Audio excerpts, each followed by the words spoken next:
Well, last night was a blast. I can't wait to talk to you guys a little bit more about episode 2, A Bug in the System. Spent lots of time in the open world, running around, doing the story, enjoying myself. Spent a fair amount of time in PvP as well since the patch, which has really improved due to some of the new UI.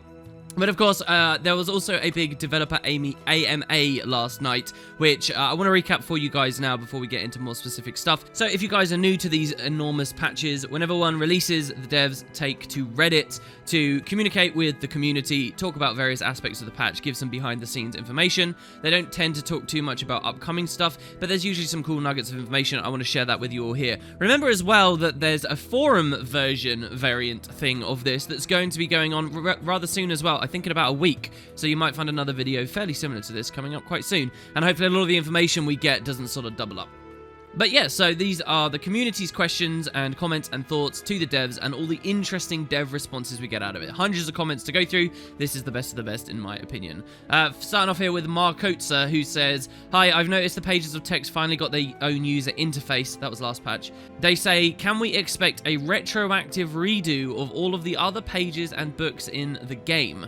So this was actually asked before as well, but I don't think we've really had much clarity from the devs on it. So ArenaNet Matt responds and says here, "This is certainly something we want to do, but the task priority is pretty low when weighed against other things, so it won't be anytime soon." So disappointing, obviously, to hear that it won't be anytime soon, but it sounds like a vague sort of commitment to going back and doing it. If you guys are wondering what this really means, we're talking about stuff like in Divinity's Reach, there's all these book carts you can press F on, and it gives you some lore from those books, but you sort of have to do it in classic dialogue windows instead of the special new thing that they've been doing throughout Season 4 here. So I want to see it, obviously. It's a shame it's a bit of a low priority, but I trust that whatever they are working on in the interim is obviously going to be cool. It's good to hear from a dev on that, because before that, I think that the main speculation was that it would have to be just a dev in their free time.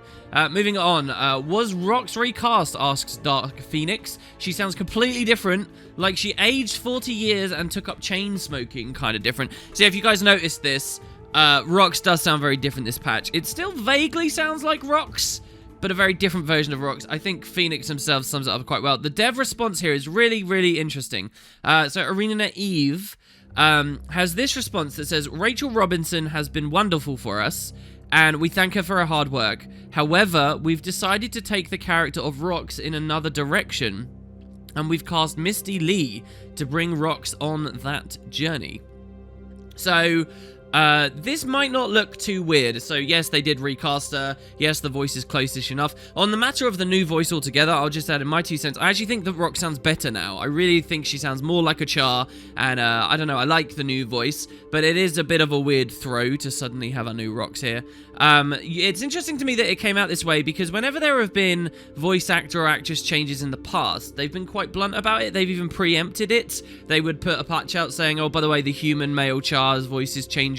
Thanks to the old guy, here's to the new guy," kind of thing. But this time, we only hear it after the fact with this response. And then, funnily enough, there's another Reddit thread at the moment too, where they ask the same thing. And the exact same response comes from ArenaNet. "Rachel Robinson has been wonderful for us, and we thank her for her hard work. However, we've decided to take the character of Rox in another direction, of course, Misty Lee to bring Rox on that journey." Exactly. So it's actually a canned response. It's like a pre-baked. And now the second that they used it twice, to me it feels extremely corporate and extremely like, oh, we have this prepared response. We are not going to deviate from it whatsoever. We are very careful about what we're saying. It seems like maybe there was something deeper going on. Some juicy gossip drama, guys. Who knows what? Maybe she asked for a pay rise. Maybe there's some kind of conflict, some kind of falling out that they don't want to get into. It's probably not our job to speculate, and we shouldn't worry too much. But yeah, if you actually think about the logic of what they're saying as well, I mean, what kind of a direction could they be putting Rox on that the original voice actress couldn't deliver?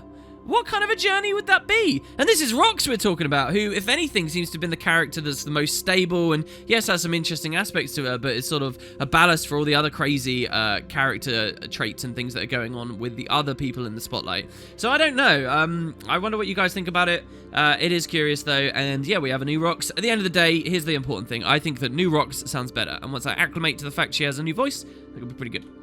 Moving on, we got Anders Tenderlin, who says, kudos to the creative use of force on players tech from Fractal 100 in the Magnetics Lab. That was a pretty fun shake-up. So yeah, if you guys remember, in the Shattered Observatory, there's like low gravity and all stuff, depending on what part of the fractal you're in. The devs talked on the AMA when that came out that this was like new movement tech they were looking forward to using. I speculated that it had something to do with creating mounts, which is also a ton of new movement tech and stuff. But here we are seeing in the most recent patch, they've done a ton of this stuff. Guys, if you haven't played it yet, the new patch is really cool for pushing the engine. We'll have another dev comment on that in a second, but there's like elevators, there's all kinds of like different puzzles and interesting mechanics going on. It's badass. So anyway, ArenaNet Clayton says, cheers, so glad you liked it. It was something that was prototyped early and we all immediately fell in love with. Kudos to Tyler, the game designer on it. And Cameron says here as well that when we launched the Shattered Observatory, we were really excited to see how wind tech could be used in future releases. So this is like the idea of getting pulled around and stuff, right? We played around with a lot of different prototypes early in development, and the ones that made it in ended up being the most fun. Who knows what we'll do with it next? You remember that Wing 5 actually had some sort of pushing and pulling and stuff as well. So yeah, the devs have got so many tools now. If you look at the quality of these releases and the different ways that the gameplay can manifest now, it's badass. Moving on, we got Biana, who says, as a support main, the new health bars are the highlight of this patch for me. I've waited so long for this. I've yet to play the story, but I immediately gathered some guildmates in a squad to try them out as soon as I logged in. They look a bit faded, and I might have to hide player names to really bring them out in the middle of a raid encounter, but it's already a huge improvement and a quality of life for the healers. Thanks a lot. Any plans to add more customizable options for this in the future? A scale slider, maybe some little class icons to the nameplates? Ben responds by saying, you're welcome. We were always looking for more quality of life ideas. Sometimes options are easy, sometimes they are hard. We don't want to provide too much customization since it bloats the user interface, but these health bar changes were at least simple and effective. So I have a lot to say here. First, as to the original thing of having profession icons and stuff on there, I really think that that's a dangerous territory to go down. I hate the way that MMOs, and even this MMO, look when there's too much nameplate clutter. That is the first thing that ends up making the game look like, you know, just a text-based thing when you put it in a large Zerg or any, you know, situation with many players. So I'm really scared of that. I want it as minimal as possible. This is one of the reasons I loved one of the World versus World updates that they did. I also don't really like too much option clutter, and I think that they could have handled this new one with the checkboxes a bit better. A drop-down box or a dedicated section for this stuff might be better going forwards. But on the topic of the health bars themselves, I noted this a little bit on yesterday's video. I have to say another thing that's really great about this change for the game, and it's funny because at moments like this, I realize that I really don't know what I'm talking about a lot of the times. I think I know what would be good for Guild Wars 2. I think I know what would be worthwhile, easy to implement updates that would radically change the game. And yet, when one comes into the game, such as this one, it's not something I anticipated. But I'll tell you what, these health bars is not just about supports. Over in PvP, the new thick health bars are incredible. And they're incredible because they only affect players. And so when you're fighting against, say, Mesmers, which recently got completely loaded out with the new Phantasm/Clone/Shattering change, when you fight against Minion Mancers, when you fight against Rangers with their pet, when you fight against Spirits, I guess, if they're running that, anything that adds AI to the game, it used to, and for the entirety of Guild Wars 2's existence, clutter the hell out of your screen, because you'd have tons of nameplates running around, loads of health bars, it wouldn't look very good. But now, with the thick health bars, it's extremely easy to always know which are the players, which are the important entities on the field that are interacting with the battles. The game is much more spectator-friendly, it's much more user-friendly, just in terms of playing and having awareness of who you're fighting and when. And then on top of that as well, seeing your allies. So now that I can more comfortably see my allies' health when they're in jeopardy, that's so useful, whether I'm playing a support or not. Just through being able to position better, being able to offer people peels, being able to splash a stealth or, you know, give someone a venom or something like that. There's all kinds of opportunities available to all kinds of builds, whether you're a formal support or not, that now makes the game a beauty to play just because of these big health bars. It is honestly an incredible change, particularly if you're interested in the PvP stuff, so I'd recommend you check it out. The footage in the background, as I've been ranting about this, will hopefully demonstrate it. I've loaded in here. This footage you're looking at is the most spam-heavy Phantasm clone-based Mesmers you can get in the game. It's a Minion Mancer. It's a Spirit Ranger. This is like insane clutter and visual noise that you're getting from the AI here, and yet it's always at every moment clear exactly where the players are and how high health they are / low health they are. It's great, and it counteracts some of the terrible stuff that came in with the Mesmer stuff in terms of, you know, adding all this extra AI that clutters things up. It's really good. Anyway, moving on. It's not a video dedicated to that change. It's supposed to be an AMA. Next, we've got Naoku, who says, hey there, great episode so far, but there are 2 questions I got after enjoying the update for a while. First of all, object draw distance is really low on the new map. Like, I can't even see the trees on the other side of the beach, which looks really weird. Was this intended? It's only happening there and looking really weird. And then the other question is, what was the idea behind introducing the char again? I really like them to show up so unexpectedly. So yeah, this is not a major spoiler. There are char in the new patch. They're a char native to Alona, and they're a really interesting tribe. They're going to be referenced in a lot of these questions. We don't get into too many details, but yes, there will be char. So first, or both questions get an answer from Cameron here, so what a boss. Most of the time, the devs will just pick one. Cameron says, first of all, with the LOD thing, the map was a challenge. They had a goal, and it was to show off the enormous structure in the center of the map from as many viewpoints as possible.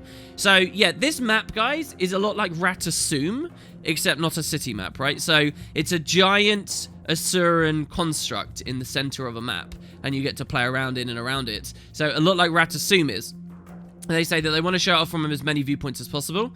Unfortunately, though, because of the size of that, it meant that they had to compromise later in development by going through and marking certain objects, such as trees, I guess that the OP is talking about, to cull at specific distances. And that would mean that the FPS wouldn't drop to extremely low levels on moderately powerful machines. There's definitely lessons to be learned, and I want to point out that Dan Eibling, our map artist, did an incredible job with the tools available. So I learned something there from that response. I actually learned that the way the devs, they have like flags, they can turn individual objects onto LOD or not. I guess that's why in guild halls all the decorations are flagged to be able to see at distance, because they can't individually go in and toggle them on or off. So they just went with blanket, let you see them all the time. It'd be kind of nice, I guess, if for people on ultra LOD settings, they just left all that enabled, but I suppose I don't know how bad the FPS genuinely would have been.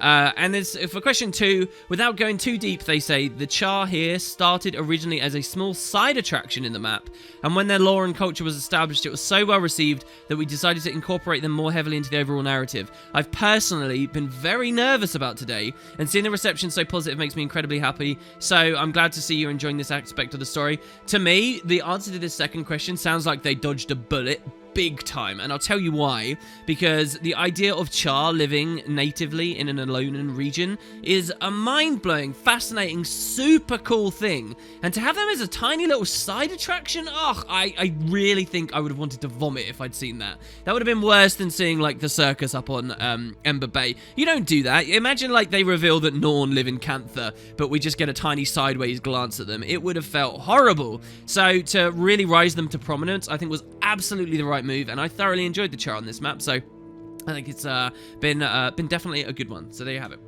Next we have Mind as well, who says, I have to ask what the design of the cube, this is the Asuran structure, in the map, whether it was based on Ratasum that we saw in the original trailer. So if you guys don't know why this question is a thing, the original trailer for Guild Wars 2 showed a lot of early development regions, and one of them was the Asuran city, Ratasum. But the design we saw in that trailer is completely different to the one that eventually released, and we've always had in the game. I actually did a video talking expressly about that. I've covered it in Interior 3D, I've covered the trailer itself. It's a really fun one to look at. Maybe you guys can check my channel for it if you're interested. And so the response here is that they looked a lot at Asuran design and architecture for Rata Primus, which is the giant thing in this new map. And they say that they did look at current day Ratasum, but they didn't use anything from the old I think the dev has a typo here, old Ratasum specifically. So it does feel a bit like that. To me, the map feels a lot like if you took the overground Crucible of Eternity area and you tried to make that into an entire map. And they did quite well. Next, you got Samuk, who says, about the big PvE Wild vs. Wild PvP skill split that's luring on the horizon. Do you have any plans to address the Guildhall arena? It uses the PvE skills and rule sets, like retaliation damage, which so far had very slight differences from Wild vs. Wild and PvP. After the patch hits, it will be very different from what we expect to meet in Wild vs. Wild or PvP. So Ben says that we've talked about this several times. Unfortunately, there isn't an easy solution, but we're still investigating.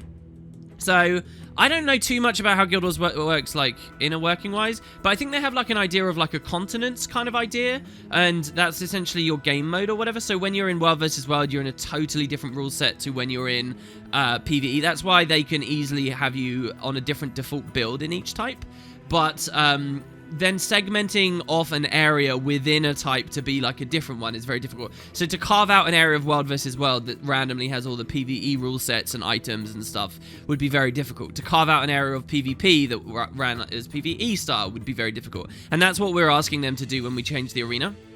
So I wonder whether, as well, it's actually that important. I know a lot of people want it, but I kind of like that there is at least one place in Guild Wars 2 where you can have 1v1s and duels and stuff under pure PvE rule set. I think that's interesting. Doesn't that offer something? If you want to have the World versus World rule set, then fight in World versus World, especially if this whole alliance thing goes through, as they've been talking about. If you want to fight in a genuinely competitive environment, then the only place for you is PvP. So I don't know about how important it is, but obviously if it gets more people using the guild halls and the arenas and stuff, it would be nice. And I think I advocated this change in my guild hall review last year. So yeah. Moving on, we got Rianate, who says, "Fear not this night. Please tell me there will be a full version of this remake made. It was simply amazing." This is not actually a new comment. This happened when we first saw the trailer last week. McLean says, "Thank you." So this is the guy that was singing, right? The composer of Guild Wars, he was actually singing the song. He said it was a big team effort among the audio, cinematics, and writing team. Believe me when I say we've heard the overwhelming demand for a full version. Patience, Young's Padawan. So I hope we see this. I'll tell you what, I really like this song. This is the perfect kind of edgelordy style of the song that I much prefer. Those who know me quite well know I'm really not much of a fan of the original Fear Not This Night. But this version I love, I adore, and I would definitely listen to a full version. Moving on, we've got Matters, who says, "What, if any, issues did you have developing Season 4, Episode 2 that come to mind in particular?" So Matters is asking a great question here, because this is the kind of fluffy, easy question you know you'll get development responses from. So gets a response here from Arena Charlie, who says, "We did a lot of things in this episode that were a bit risky and pushed the capabilities of the engine." And when they say that, they really mean it. As I mentioned earlier, the elevators and the gravity stuff, it's great. They say, "We have a bunch of moving platforms, story instances that transfer directly into other story instances." That, by the way, isn't new, but I guess it's tricky for them to pull off. "Wind, magnet, gravity tech, and lots of player-specific open world stuff. QA had their work cut out for them and were total troopers. The quality of this patch is amazing, guys, and it's because of all these things they layer onto it. Really." So, yeah, good stuff and a nice little response. Silver Disc says, "Hey there, as a Guild Wars 1 veteran, I was really excited to see where the new map is located on the world map. I'm curious, what made you pick this place?" I love the episode, by the way. Kudos to the entire team. Yeah, so Silver Disc asks something I'm loving to see a response to. Because, yeah, this is uncharted territory. Now, I've only played one evening of this map so far, guys. So I haven't dug into all the lore. I haven't seen everything just yet. So far, I haven't really seen any signs of the deeper history of this region, which disappoints me a little bit. But the dev response here is from Lindsay, who seems to have been the golden person to have made this come through. They say this: "The story we were working on meant that the location could have been pretty much anywhere in the world. I wanted it to be close to a loner, but it didn't need to be a legacy location. Being an old school Guild Wars 1 fan myself, I always thought that peninsula looked like a lovely place to visit and offered it up to the team as an option. They ran with it from there." So you can thank Lindsay for going to this area of the world. I liked that peninsula too. I thought it looked really good. The name of the map is like the Sand-Swept Shores or something. It doesn't feel very sand-swept. I hope when and if we get to go to the Matani Keys on Istan, that they really do that tropical paradise beachfront location justice. From the sounds of this map, it almost sounded like this would be it, but it's much more sort of gross and undeady and sterile and labby, and, you know, they go for something very different. It's constantly raining, very grey, miserable. It's not that I don't like the map, but I still want that tropical beach paradise, guys. So next we got a really good one from Rhyme1469. More discussion about the direction of PvP. The information here I'd actually love to see translated into the official forum thread, which currently tracks all the stuff that the PvP team's working on. So here's what they say. "You guys have been doing solid work for a while now on competitive systems, maps, recently on skill splits. I do have 2 questions regarding the maps, however. As far as Conquest map design goes for ranked, is the PvP team currently focused more on making existing maps ranked ready, such as Spirit Watch, tweaking ones that are already in the ranked pool, or rather new maps in the works? I'd love to see more maps like Temple." And then they also say, "A while ago you mentioned that the team eventually wants to do some work on Stronghold. Do you have anything new to share on this subject? And most importantly, tell us what the scope of the changes we can expect are. Amazing question. Amazing that we get an answer as well. Those out of the loop, Stronghold was a new game type, not just a new map, a new game type added to the game with Heart of Thorns that felt a little bit familiar to the old GVGs, but had an infusion of some like MOBA elements and things from more contemporary competitive games. Could have represented a big moment for Guild Wars 2 PvP, where Conquest was abandoned and Stronghold became the thing, and then it became true esports because of all the feedback that was listened to with Stronghold, and the map became amazing. However, I mark it down as one of the greatest failures of Heart of Thorns, because the devs never really updated it enough. They weren't communicative enough with the community that this is what they wanted people to really try and be competitive with. So it just kind of flopped. It's not in ranked at the moment. Nobody really plays it. Nobody really cares about it. Even if it did have something to give, that was never fully realized. So way back when, yeah, they did say, oh, we'll work on Stronghold, but it almost sounded like a platitude, just a thing to placate us and, you know, make people stop whinging that it wasn't in a great state, as slowly it died in the minds of the community. And here, with this patch, we get a little bit of news about Stronghold, the untouched Stronghold. So here we have it. Ben says this. So there's a lot here. We have to go quite slowly through his comments. So first of all, he says, we're doing a bit of a mix. First, we're working on a new Conquest map. So we actually already knew this before this post. There is, I think even data mining suggests a new map coming into the game at the moment. We don't know when it will be. We don't know anything about that map. We can speculate based on early prototypes we've seen in Interior 3D, but that's about it. I think on the official forum thread, they mention it's Asuran themed, which would have meant it would have been great timing to do it with this patch, but I guess they didn't get it. Next, he says, we also have a new 2v2 map in the works. So I'm actually not very excited about 2v2 maps at all. The Hall of the Mist was a 2v2 map that was a bit narrow and people don't really like fighting on it much, so maybe there's another version of a 2v2 map that will be super fun, but I think it's a waste of time. Some dedicated PvPers are excited about it though, so we'll see. Maybe that will make some splashes and turn me around. But they also say we're making this new 2v2 that's in the works that they're going to launch shortly before we start doing special event tournaments. So if they know even when they're launching this, that might be closer than the new Conquest map, which interests me infinitely more. But so, yeah, they also then say the special event tournaments. So they talk on the official thread about all kinds of different on-demand tournaments that they might do, or tournaments with special circumstances. So they've got that in mind. They also say we launched a new custom arena version of Courtyard today, which I talked about in yesterday's video, that uses the arena rule set. They say, as you noticed, we're also making tweaks to older maps, and we're looking to do some more. So those tweaks include, like, they changed the Skyhammer jump pads recently, that aside from a little bit of bugginess, are actually really good and a better version than the old ones. They updated the Lord mechanic quite recently as well. I think that they need to do more in terms of like map geometry and like where people can jump and stuff, and properly explaining where no port spots and whatnot are. But they're doing good with the tweaks, but they're still going that. Spirit Watch is a Conquest map that isn't ranked playable right now because it's sort of half Conquest, half Capture the Flag, and I wonder what it really needs to be super fun. I personally don't like it that much because interacting with the orb mechanics is just a bit boring. It changes all your skills and it's not very entertaining to me. They say if you have ideas, feel free to post about them on the PvP forum. And then finally, Stronghold. Here we go. As far as Stronghold, we've had a couple of brainstorm meetings over the past month. They're having meetings about Stronghold since the new year. Oh my gods. We're going to prototype a few changes internally to see if our new ideas are fun. And then maybe if they're fun, we as the community might eventually see something by the end of this year. Who the hell knows? They say we have a lot on our plate though, so it's probably a ways down the line.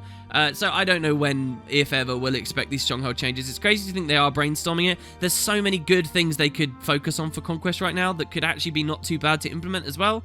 So I don't know whether I care that much, but maybe some of you guys will, and it's amazing to see that they are talking about it. It's not dead and forgotten. Heart of Thorns PvP heart beats on. Moving on, they continue on the PvP tangent, so this is a response to the previous question. Kjol says, about ranked maps, what do you think about putting them in a rotation? So once Spirit Watch finally moves back into the ranked queue, we'll have 8, so maybe you could do like seasonal, and there could be 6 available, and then next season it changes, and the next season it changes. Also, what do you think about bringing back Stronghold? It was a really nice thing to get variety while playing ranked. I used to queue both and see what came up. I only ever had an issue after a few seasons because people were taking advantage of its nature, where pre-made teams have a big advantage But you change rank to only allow solo queue after removing Stronghold. Now that teams can't play, wouldn't it be nice to get Stronghold back there? So I actually disagree heavily with the community member, or with almost everything that they say. I think these are really, really dangerous things to be going down.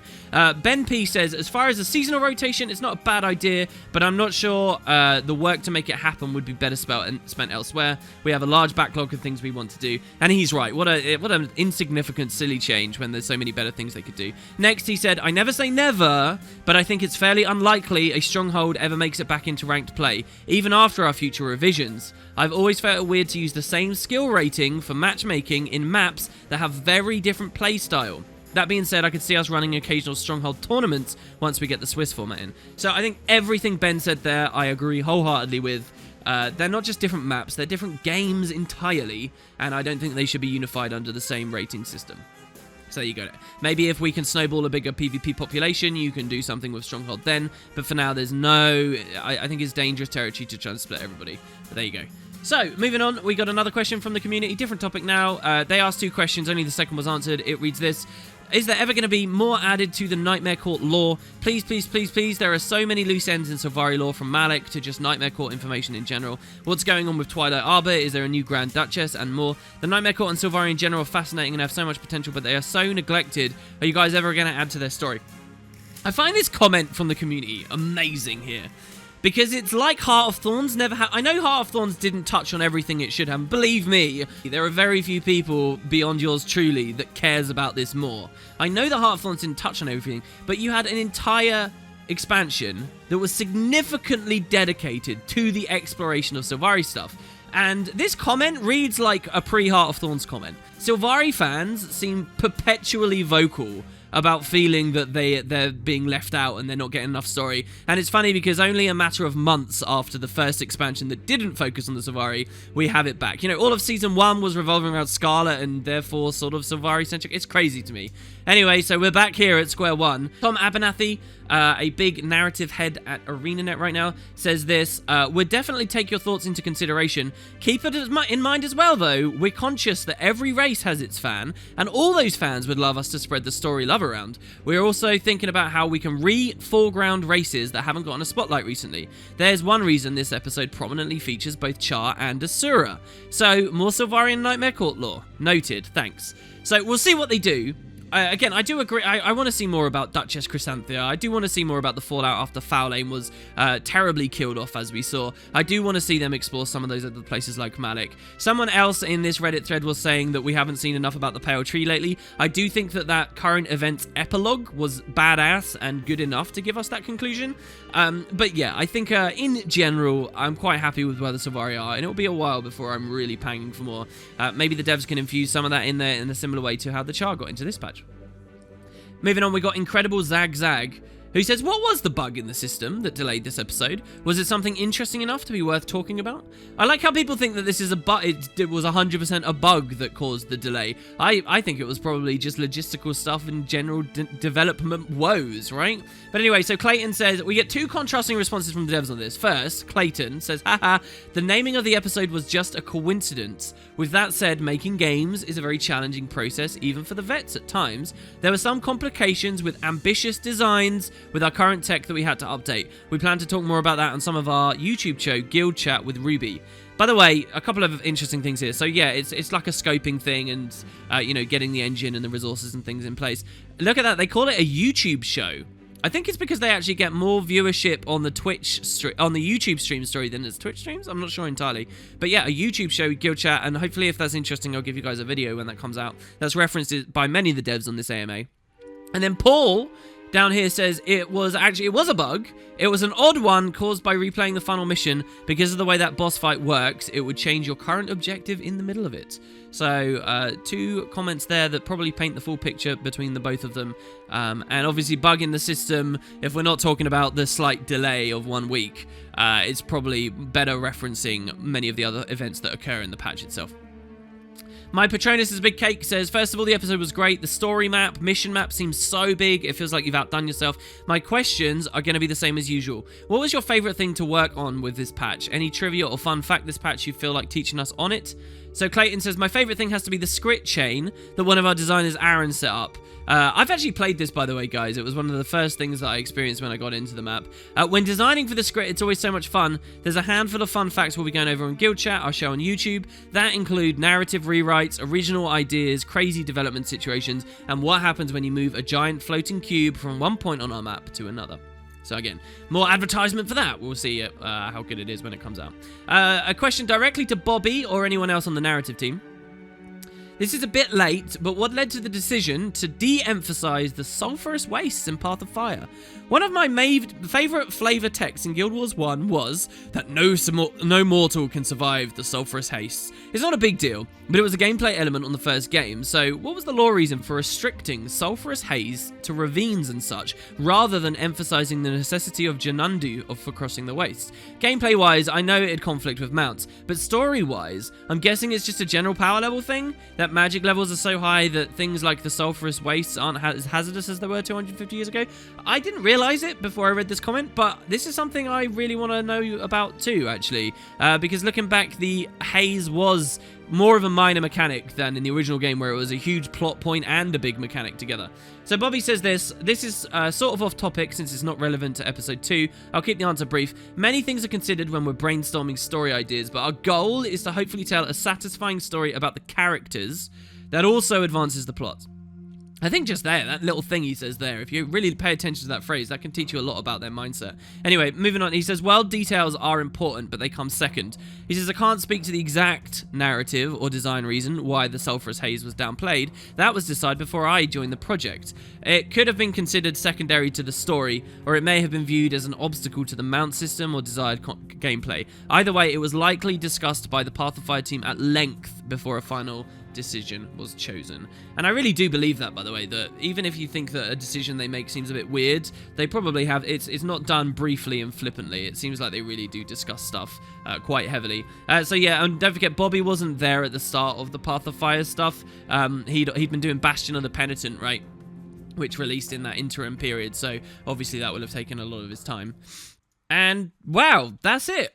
Jesus, I thought I had a few more questions than that. I guess that's it. So there you go, guys. About half an hour of juicy dev responses and questions and comments. Hopefully you enjoyed. Hopefully you didn't find the footage in the background to be too spoilery or whatever. Thanks very much for watching, and I will see you shortly for more details on exactly what's going on. Thanks again, and I'll see you soon.